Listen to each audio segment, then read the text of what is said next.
عرفنا إن كباب أوزي وصل اسكندرية وعامل خصم بيوصل ل50% بمناسبة الافتتاح لحد يوم 13/2. قلنا نروح ونجرب العرض ده.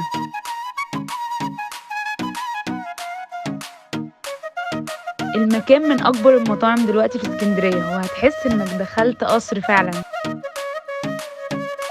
فتحنا المنيو وشكلنا صينية، وطبعا لازم الملوخية بيعملوها حلوة قوي مع العيش اللي لسه مخبوز طازة عندهم.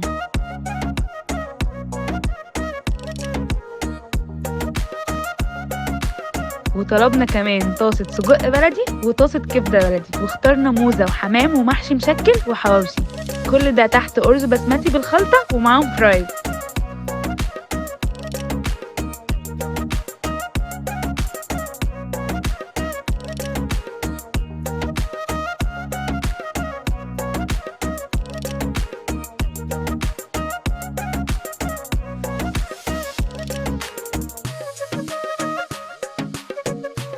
جربنا كمان من الحلو تشيز كيك والشوكليت كيك مع ميلك شيك أوريو ولوتس.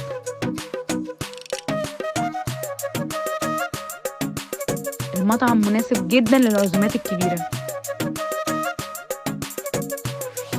وهتلاقي كيدز اريا وباركنج كبير.